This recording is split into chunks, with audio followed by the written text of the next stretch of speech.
कुश नगरी जो बाद में द्वारका नगरी बनी। जैसा मैं तो मैनी तूफान यूट्यूब चैनल पर आप सबका स्वागत करती हूँ। इस कथा का वर्णन पाली साहित्य से है, यानी पाली साहित्य की एक किताब जिसमें द्वारका नगरी के पौराणिक नाम से जुड़ा है। आपको मैं बता दूं, पाली साहित्य बुद्ध के निर्देशों का पालन करती है। जानते हैं कैसे कुश नगरी बाद में द्वारका नगरी बन गई थी? क्योंकि कुश नगरी का उल्लेख हमारे विष्णु पुराण में भी मिलता है। एक बार की बात है, मल्ल देश का राजा जिसकी कोई भी संतान नहीं थी, शीलवती ने यानी मल्ल देश के राजा की पत्नी ने इंद्रदेव की उपासना की, जिससे इंद्रदेव ने प्रसन्न होकर 2 पुत्रों का आशीर्वाद दिया, जो कि एक पुत्र बहुत सुंदर पर बुद्धिहीन, दूसरा बहुत ही कुरूप पर बहुत ज्ञानी। मल्ल देश के राजा जानते थे कि कुश बहुत कुरूप है, इसलिए कुश का विवाह नहीं हो पाएगा।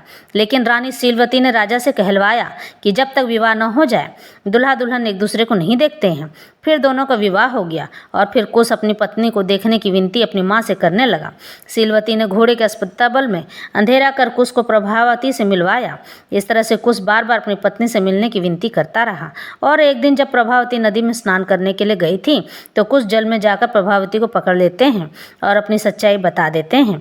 प्रभावती अपने पिता सागल देश लौट जाती है गुस्से से, यानी अपने मायके चली जाती है।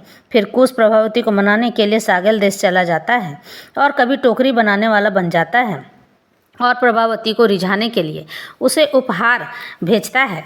कभी कुम्हार बन जाता तो कभी मिठाई की दुकानों में काम करता था।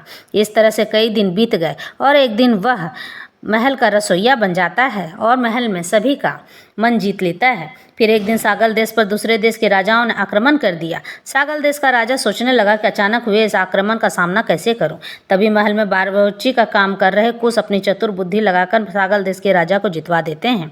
और जब सागल देश के राजा यानी प्रभावती के पिता को पता चलता है कि यही उनका जमाई है तो प्रभावती को फटकार लगाते हैं और ससुराल पति के साथ भेज देते हैं। बाद में युद्ध में कुश अपनी नगरी हार गए और कोई वंशज न होने के कारण कुश नगरी खंडहर हो गई, जिसे बाद में श्री कृष्ण ने देवशिल्पी विश्वकर्मा जी से बनवाया था, जो कि अयोध्या द्वारका नगरी